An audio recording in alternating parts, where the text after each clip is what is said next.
Olá, meus amigos, tudo bem? Dias atrás eu postei alguns vídeos do Brasil Paralelo, vídeos produzidos pelo canal Brasil Paralelo, sobre os 11 ministros do Supremo. Eu postei sobre o Dias Toffoli e sobre o Ricardo Lewandowski. E hoje eu vou postar um terceiro vídeo aqui, apesar de que o Brasil Paralelo já fez os 11 vídeos, um para cada ministro, contando ali sobre a trajetória desses ministros, lá no STF, e suas decisões ali. E peço que, se você não conhece o canal Brasil Paralelo, eu vou deixar na descrição desse vídeo o link.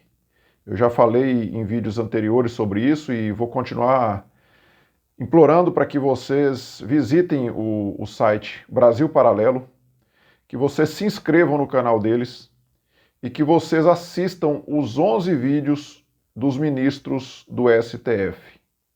Hoje eu vou colocar aqui o vídeo do Gilmar Mendes, que eu, na minha opinião, considero o campeão dos campeões.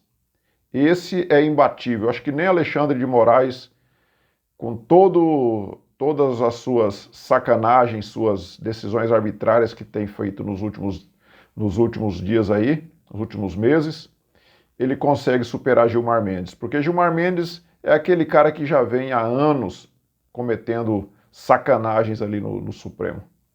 Então hoje eu vou colocar o vídeo do Gilmar Mendes, vocês assistam, mas antes eu peço de novo, visitem o site do Brasil Paralelo, que está o link aí na descrição, e peço também que você seja membro do Brasil Paralelo. Eu já fiz a minha inscrição lá, sou membro do Brasil Paralelo. Você vai pagar R$10 por mês para ser membro do Brasil Paralelo, ou se for no boleto, você paga já um ano, você vai pagar R$120, 12 meses você será membro do canal Brasil Paralelo. Eu estou pedindo isso, não estou ganhando nada com isso, meu canal é um canal pequenininho, estou começando agora, não ganho nada com isso, mas eu estou pedindo porque, como eu sou de direita e sou conservador, eu peço a vocês que se informem sobre tudo que tem acontecido no nosso STF, para que a gente entenda um pouco das coisas que vem acontecendo. Antes, nós não sabíamos quem eram os ministros do STF. Você já assistiu a algum jogo de futebol, uma partida lá, um final de campeonato, onde quando termina o jogo, alguém se pergunta quem que era o árbitro dessa partida, e ninguém responde, fala, não sei, não reparei quem era o árbitro dessa partida. O porquê que isso acontece?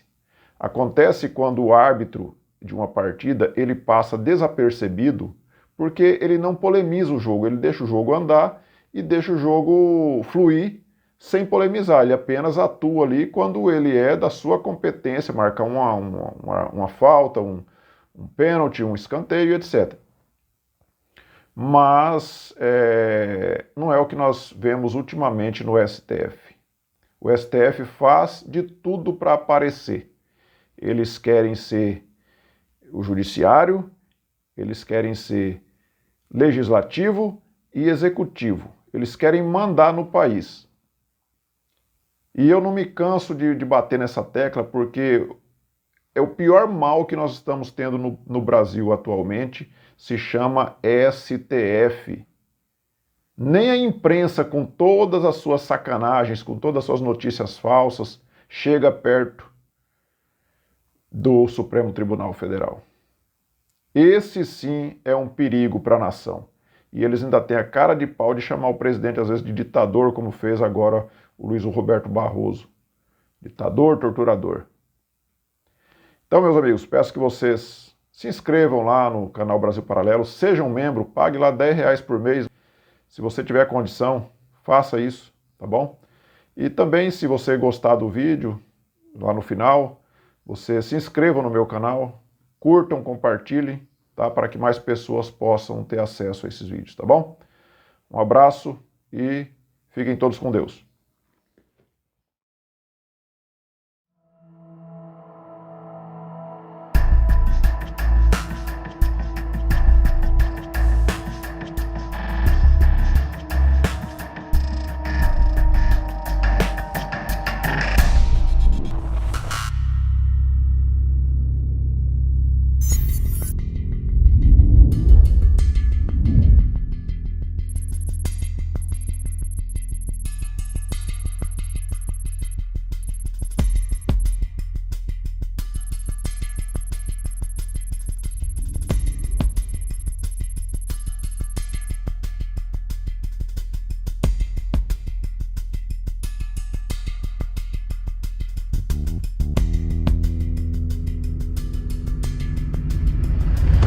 Sua carreira acadêmica começou na Universidade de Brasília, onde se graduou, fez mestrado e se tornou professor. Fez também mais um mestrado e um doutorado pela Universidade de Münster. No final dos anos 70 e início dos anos 80, passou no concurso e atuou como oficial de chancelaria do Ministério das Relações Exteriores, primeiro em Brasília e depois em Bonn, na Alemanha. Entre suas publicações acadêmicas está sua tese de doutorado escrita em alemão. Nos anos 90, atuou em diversos cargos indicados pelo governo federal, até ser nomeado advogado-geral da União pelo presidente Fernando Henrique Cardoso. Seu nome ganhou projeção nacional pelas contribuições na reestruturação da Advocacia Geral da União. Gilmar tornou a instituição o maior escritório do país, com 551 advogados da União, 2.385 procuradores federais nas autarquias e fundações e 858 procuradores da Fazenda Nacional, além de 853 assistentes jurídicos. Suas obras como constitucionalista também ajudaram a formar a sua reputação, transformando alguns setores importantes do ordenamento jurídico brasileiro. Ajudaram na elaboração de leis, medidas provisórias, súmulas e emendas constitucionais. Juntamente com o professor Ives Gandra Martins, criou um projeto de emenda constitucional que instituiu a Ação Declaratória de Constitucionalidade, uma ferramenta-chave dos processos julgados pelo Supremo Tribunal Federal.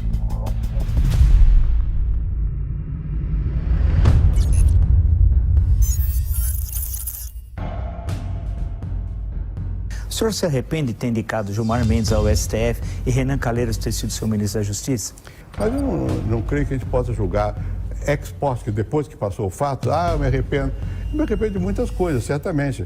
Mas tem que ver nas condições por que foi a decisão. No caso do Gilmar, foi decisão técnica. Então não adianta me arrepender ou não me arrependeu. Já está feito. Anos mais tarde, na véspera da sua posse como presidente do STF, Gilmar determinou o arquivamento de 2 ações de improbidade administrativa contra Pedro Malan e José Serra, 2 ex-ministros da gestão de Fernando Henrique.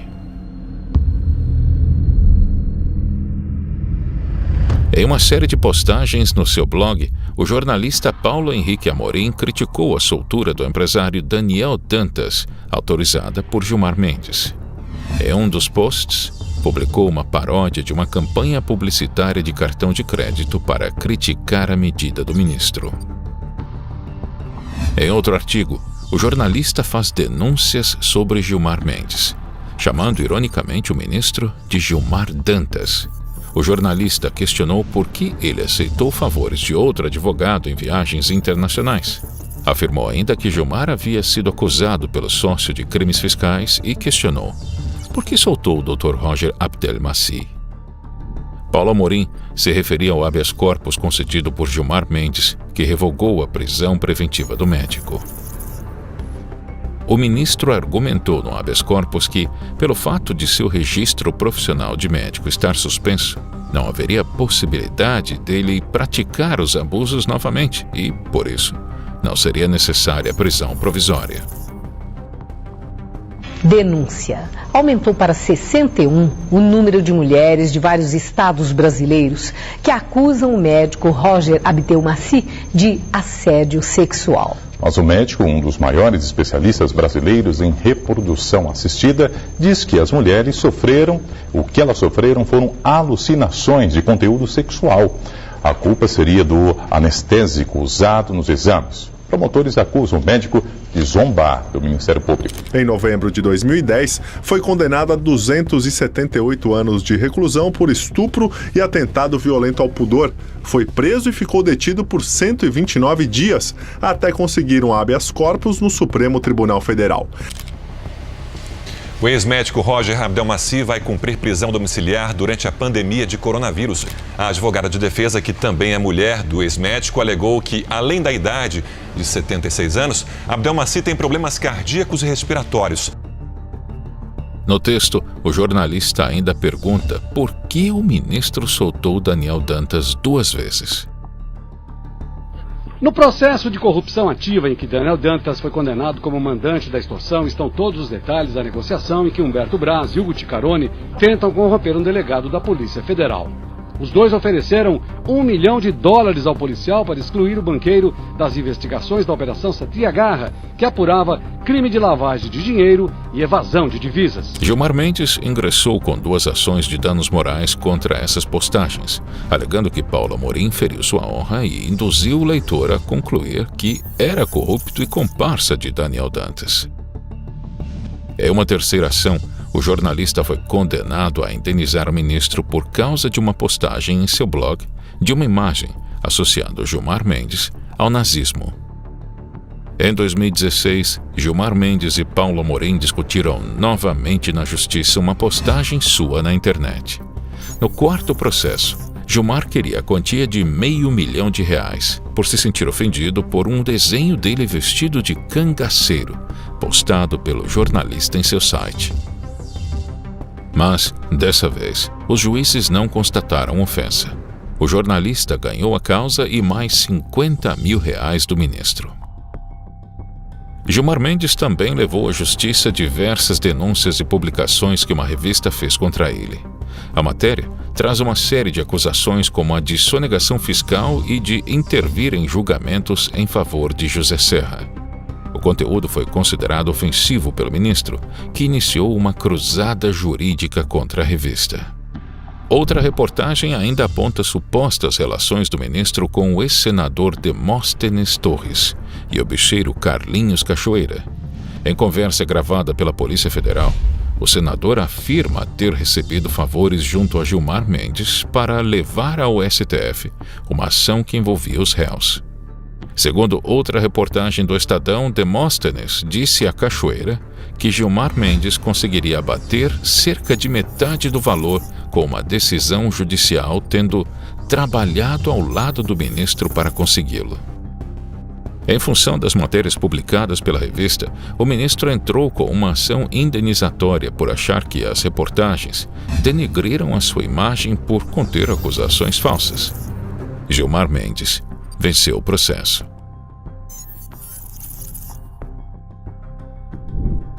Em 2012, Gilmar Mendes pediu à Polícia Federal a abertura de investigação contra o Wikipédia no Brasil, por citar a matéria da Carta Capital em sua página como fonte. Gilmar sustentou que, por ser uma enciclopédia, o site deveria exibir apenas informações biográficas, sem inserir avaliações de terceiros e denúncias jornalísticas.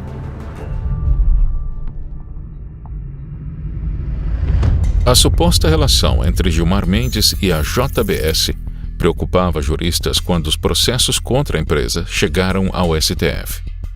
Joesley aparece como suspeito de usar o setor público para fazer sua empresa crescer. São empréstimos do BNDES, fraudes em fundos de pensão, esquemas para liberar o dinheiro do fundo de garantia para empresas privadas e suborno de agentes do Ministério da Agricultura. Segundo a reportagem do jornal Folha de São Paulo, Gilmar Mendes teria recebido um patrocínio de R$2,1 milhões do grupo JF Investimentos, controlador da JBS, empresa dos irmãos Joesley Batista e Wesley Batista, investigados na Operação Lava Jato. O ministro Gilmar Mendes, do Supremo Tribunal Federal, volta a atacar o Partido dos Trabalhadores. Ele afirmou hoje que o PT instalou um modelo de governança corrupta, definido pelo próprio ministro como cleptocracia, que significa Estado governado por ladrões. A declaração foi dada pelo ministro depois que ele foi questionado sobre a ameaça do PT de processá-lo por causa das críticas feitas ao partido durante o julgamento da doação de empresas para campanhas. Vamos ouvir então o que disse o ministro após um debate na Fiesp, em São Paulo. A Lava Jato estragou tudo. Evidente que a Lava Jato não estava nos planos. Por isso que eu disse, não tem mais relevância nenhuma. Porque o plano era perfeito, mas não combinaram com os russos. Isso é que ficou tumultuado. A Lava Jato revelou o quê? Eu disse isso. Pelas contas agora do novo orçamento da Petrobras, 6,8 bilhões destinaram-se à propina. Se 1/3 disso foi para o partido partido tem algo em torno de 2 bilhões de reais de caixa. Era fácil disputar a eleição com isso. A campanha da presidente Dilma custou 350 milhões. Por isso que eu disse, eles têm dinheiro para disputar a eleição até 2038. E deixariam os caraminguados para os demais partidos. Era uma forma fácil de se eternizar no poder. Na verdade, o que se instalou no país nesses últimos anos está sendo revelado na Lava Jato. É um modelo de governança corrupta. Algo que merece um nome claro, de cleptocracia. Na questão da prisão em caso de condenação em segunda instância, Gilmar Mendes votou a favor da medida 2 vezes em 2016. Considerada importante contra a impunidade, a medida mantinha os condenados na Operação Lava Jato presos por mais tempo.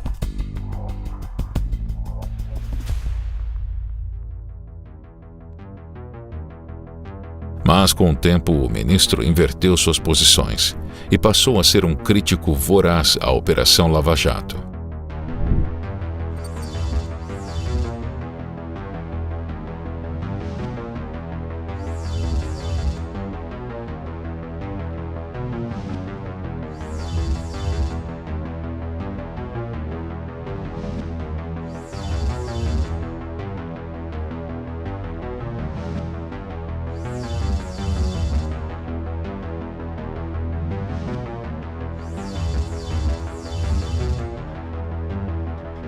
Quando o julgamento da prisão em segunda instância foi retomado em 2019, Gilmar Mendes contraria sua posição anterior e vota contra a medida. 19 habeas corpus até ontem, concedidos pelo ministro Gilmar Mendes em 15 dias úteis. Todos eles beneficiando envolvidos em corrupção. O ministro Gilmar Mendes mandou soltar mais um investigado da Operação Câmbio Desligo. Então, portanto, a conta de Gilmar Mendes em habeas corpus para esse tipo de investigado, de suspeito, já chega a 20 presos da Lava Jato soltos pelo mesmo ministro em apenas 20 dias úteis. Este é o ministro que fala de coisas como atipicidade. Nada mais atípico no mundo judicial, talvez no mundo inteiro, do que Gilmar Mendes. Antony e Rosinha Garotinho estão em liberdade. A decisão foi do ministro Gilmar Mendes, do Supremo Tribunal Federal. Pessoa horrível, uma mistura do mal com atraso e pitadas de psicopatia. Qual é a sua ideia? Qual é a sua proposta? Nenhuma. É bilis, ódio, mau sentimento, mal secreto. É uma coisa horrível. Vossa Excelência nos envergonha. Vossa Excelência é uma desonra para o tribunal. Uma desonra para todos nós. Um temperamento agressivo, grosseiro, rude. É péssimo isso. Vossa Excelência sozinho desmoraliza o tribunal. É muito ruim, é muito penoso para todos nós. Temos que conviver com Vossa Excelência aqui. Não tem ideia, não tem patriotismo, está sempre atrás de algum interesse que não é o da justiça. Uma coisa horrorosa. Uma coisa horrorosa, uma vergonha, um constrangimento. É muito feio isso. Isso é um Supremo Tribunal Federal. Não se pode, volto a repetir, usar prisão provisória para obter delação premiada. Isso é tortura em qualquer lugar do mundo. E é preciso deixar isso muito claro. E isto é um vilipêndio à nossa história constitucional e à história constitucional de qualquer país do mundo. Eles conseguem enxergar em 2018, no Brasil democrático, na Operação Lava Jato, eles continuam enxergando inquisição e tortura. Isso é debochar das vítimas da Inquisição e dos verdadeiros torturados, que não tem nada a ver com isso. O Antony Palocci está tentando falar o mínimo possível e conseguir a liberdade em troca disso. Apresentar o Palocci como torturado, sabe, um sujeito que o Gilmar Mendes já livrou da cadeia em 2006, como eu lembrei ontem, apesar de envolvido até o pescoço no caso da quebra criminosa do sigilo bancário do caseiro Francisco Costa. É muito cinismo durante muito tempo, né? A prisão preventiva, eu acho que sofre de um tipo de degeneração mental. Um ministro que é capaz de enxergar no Palocci, como disse o Marco Aurélio Mello, por exemplo, um cidadão, eles vão apontar outros cidadãos. Não, são criminosos mesmo. O que se está desbaratando é uma quadrilha. Um relatório da Polícia Federal entregue ao Supremo revela que Aécio Neves e um número registrado como sendo do ministro Gilmar Mendes, do Supremo Tribunal Federal. Eles fizeram aqui 46 ligações via WhatsApp entre fevereiro e maio deste ano, período em que o tucano já estava sendo investigado sob suspeita, de receber propina da JBS. No início da noite, o ministro Gilmar Mendes mandou arquivar investigações sobre 2 senadores, Aécio Neves, do PSDB, e Jorge Viana, do PT. O SBT Brasil teve acesso ao documento enviado pela Força Tarefa da Operação Lava Jato à Procuradora-Geral da República, Raquel Dodge, com mensagens e contatos telefônicos que fundamentam o pedido de suspeição do ministro do Supremo Tribunal Federal, Gilmar Mendes, nos processos contra o ex-ministro Aloísio Nunes e o ex-diretor da DERSA, Paulo Vieira de Souza, conhecido como Paulo Preto. Nas investigações de Eike Batista na Lava Jato, foi constatado que a mulher do ministro Gilmar Mendes é membro do escritório de advocacia que defendeu o empresário nos seus processos.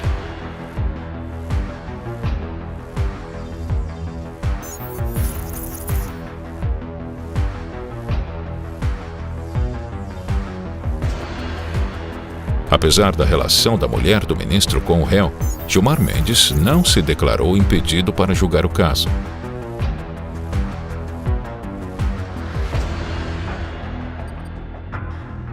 A polêmica veio à tona quando o ministro concedeu um habeas corpus para o empresário Eike Batista, que estava preso em Bangu. O ministro do STF, Gilmar Mendes, é novamente o centro de uma polêmica entre os integrantes do Supremo. Dessa vez, o embate foi com o ministro Marco Aurélio Mello. O ministro Marco Aurélio Mello se declarou impedido de julgar ações defendidas pelo escritório de advocacia em que uma sobrinha dele atua. A decisão irritou Gilmar Mendes, que nos últimos dias foi surpreendido por um pedido de impedimento feito pelo Procurador-Geral da República para atuar no julgamento do habeas corpus de Eike Batista. A resposta de Gilmar foi dura. Sem citar o nome do colega, o ministro disse que os antropólogos terão uma grande surpresa quando forem estudar algumas personalidades no futuro. Descobrirão que elas nunca foram grande coisa do ponto de vista ético, moral e intelectual. E que essas pessoas, ao envelhecerem, passaram de velhos a velhacos. Na véspera da votação do habeas corpus do ex-presidente Lula no Supremo, o ministro Gilmar Mendes afirmou que a condenação do petista afetou a imagem do país. Segundo ele, ter um ex-presidente da República como Lula condenado é muito negativo para o Brasil. Gilmar disse também que os escândalos de corrupção abalam a imagem do país no exterior no curto prazo, mas podem representar uma melhora da credibilidade do país no futuro. As declarações foram concedidas em Lisboa, onde ele participa do 4º Fórum Jurídico, um evento anual organizado pelo IDP, instituição da qual ele é sócio. Gilmar afirmou em outro momento que acredita numa pacificação do país após o julgamento do habeas corpus de Lula. Com a sua ironia habitual, o ministro também fez críticas à opinião pública. A gente tirou um trechinho do que ele disse logo pela manhã lá em Portugal. Solta aí, Reginaldo. Todos palpitam, assim como a gente falava que tínhamos 100 milhões, 200 milhões de técnicos de futebol, agora temos um pouco assim, 200 milhões de juízes. Todos entendem de habeas corpus e discutem ADCs, ADPFs, controle abstrato, controle concreto. Em suma, isso é conversa só de jornalista, agora também é do jornaleiro.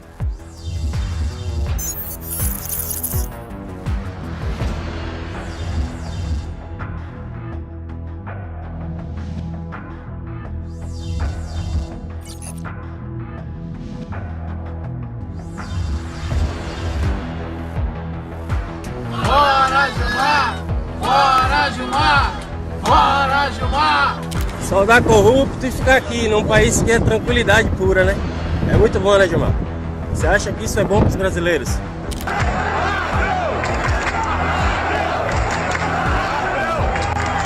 Fala quem é o palhaço. Fala quem é o palhaço. Eu vou lutar! Gilmar Mendes, presta atenção! Que eu te amo você! Obrigado, Gilmar. Muito obrigado. Muito obrigado por fuder o nosso país.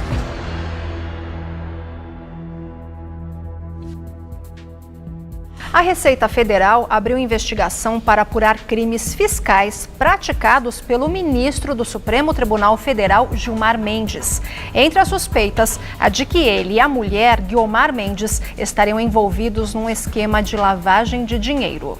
O presidente do Supremo, o ministro Dias Toffoli, pediu que a Receita Federal e a Procuradoria-Geral da República apurem se houve irregularidades na abertura de uma investigação da Receita contra o ministro Gilmar Mendes, também do Supremo Tribunal Federal. Esse pedido do Dias Toffoli atende a uma solicitação do próprio Gilmar Mendes, que cobrou uma explicação sobre a abertura dessa investigação. Olha, todos os brasileiros são iguais perante a lei. O Gilmar Mendes se acha acima dos normais dos brasileiros, mas não é. Gilmar Mendes acha que é o imperador. Não, Gilmar. Aqui é uma república. Todos são iguais perante a lei. Eu queria ressaltar para vocês que talvez essa tenha sido a primeira iniciativa exitosa em relação ao combate às fake news. Na quarta-feira, o ministro do STF, Gilmar Mendes, manteve a prorrogação da CPMI das fake news por mais 180 dias, após a retomada dos trabalhos no Congresso. Gilmar afirmou que os fatos apurados na comissão assumem alta relevância para a preservação da ordem constitucional. O ministro do Supremo rejeitou uma ação apresentada pelo deputado federal Eduardo Bolsonaro, que pretendia impedir o andamento das investigações. O deputado questionou a imparcialidade da CPMI e disse que a comissão estava sendo usada para prejudicar membros do Poder Legislativo que se colocam como aliados do atual governo. Dessa marca bastante triste, eu diria até mesmo macabra, de 90 mil mortos, né, causados pela Covid-19. Acho que isso por si só fala da gravidade da pandemia. E há um consenso entre os especialistas de que nós poderíamos ter tido um outro manejo dessa crise, que talvez pudéssemos ter reduzido significativamente os danos causados por essa pandemia entre nós. Nós não podemos sair aí a receitar cloroquina e tubaína. Eu tenho a impressão que muitas vezes, por razões aí que não vou especular aqui, o presidente tem uma visão de que está sob um modelo de presidencialismo imperial. Isso não existe. Olha, o Ministério da Defesa anunciou ontem que pediu à Procuradoria-Geral da República que tome as medidas cabíveis contra o ministro do Supremo Tribunal Federal, Gilmar Mendes, pelas afirmações dadas no fim de semana que irritaram profundamente os militares do governo. Não é aceitável que se tenha este vazio no Ministério da Saúde. Isto é ruim, é péssimo para a imagem das Forças Armadas. É preciso dizer isso de maneira muito clara. O Exército está se associando a esse genocídio. Segundo nota divulgada pela Defesa, assinada pelos comandantes das 3 forças, as acusações do ministro foram muito graves, infundadas, irresponsáveis e levianas. Genocídio, segundo os comandantes, é um crime gravíssimo. E eles ressaltaram que as Forças Armadas hoje trabalham para salvar vidas. Ainda de acordo com o Ministério da Defesa, o ataque gratuito às instituições de Estado não fortalece a democracia brasileira. Para demonstrar o tamanho da insatisfação com o ministro do Supremo, a nota foi assinada pelo ministro da Defesa, os comandantes do Exército, Marinha e Aeronáutica. A ação enviada à Procuradoria-Geral da República, o ministro da Defesa, Fernando Azevedo e Silva, e o comandante do Exército, Edson Pujol, consideraram que o ministro do Supremo Tribunal Federal, Gilmar Mendes, violou a Lei de Segurança Nacional e atribuíram ao magistrado crimes previstos nos Códigos Penal e Penal Militar. Na legislação militar, Azevedo e Silva e Pujol utilizam o artigo 219 para considerar que Gilmar Mendes ofendeu as Forças Armadas. Propalar fatos que sabe inverídicos, capazes de ofender a dignidade ou abalar o crédito das Forças Armadas ou a confiança que estas merecem do público, prevê o dispositivo. A pena, nesse caso, é de 6 meses a 1 ano de detenção. Fernando Azevedo e Silva considerou ainda que Gilmar Mendes violou a Lei de Segurança Nacional no artigo 23, que prevê pena de 1 a 4 anos de reclusão para quem incitar a animosidade entre as Forças Armadas ou entre estas e as classes sociais ou as instituições civis. Também foram apontados os crimes de calúnia e difamação nas legislações civil e militar. Bom, eu acho que mais uma vez a gente está presenciando as excelências da corte mais alta do país passando vergonha, né? Porque não tem outra palavra para Gilmar Mendes que usa essa palavra genocídio de uma maneira tão irresponsável, né?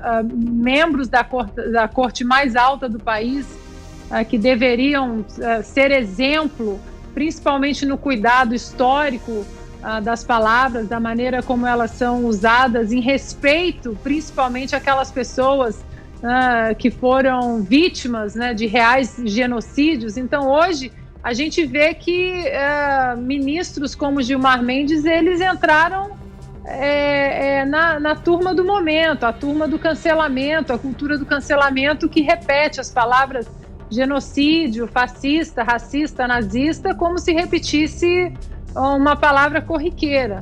É uma pena a gente ter que testemunhar isso vindo de membros do Supremo Tribunal Federal. O secretário licenciado de Transporte de São Paulo, Alexandre Baldi, foi libertado na madrugada de hoje. A decisão foi do ministro Gilmar Mendes, do Supremo Tribunal Federal. Baldi deixou a Polícia Federal no carro do advogado. Ele estava preso desde quinta-feira por suposto envolvimento em desvios na saúde. A defesa afirma que a soltura corrige uma injustiça, que não há indício de crime praticado por ele e que o dinheiro apreendido em 3 imóveis ligados ao secretário foi declarado no imposto de renda. O Federal de Curitiba aceitou o pedido de indenização de Deltan Dallagnol, mas quem vai pagar a conta de R$59 mil é a União. Isso porque a ação foi movida contra o Estado sob o argumento de que Gilmar Mendes agiu como servidor público. O ministro criticou o procurador e a Lava Jato em entrevistas e também em sessões do tribunal. O brasileiro terá que pagar a indenização que o Gilmar Mendes deve ao Deltan Dallagnol. Quer dizer, nem mesmo coçar o próprio bolso eles precisam, porque tem agente para isso. O ministro Gilmar Mendes, ao soltar o corrupto secretário de Transportes de São Paulo, do também corrupto João Dória, Alexandre Baldi, qual foi o motivo? O mesmo de antes, quando ele vendia e continua vendendo sentenças. Ele vive de grana, Gilmar Mendes. É ministro corrupto. Mas nós queremos saber como você tem 20 milhões de patrimônio. De onde você tirou esse patrimônio? De Mega Sena? De herança de quem você tirou, Gilmar Mendes? Foram das sentenças que você vendeu, seu canalha! Das sentenças que você vendeu! Então a soltura de Alexandre Baldi foi por grana, por negócio, com telefonemas de Marconi Perillo, ex-governador de Goiás, e João Dória. Ele viaja 12 vezes por mês a Portugal ao dinheiro de vocês. Vocês pagam a passagem aérea dele de primeira classe.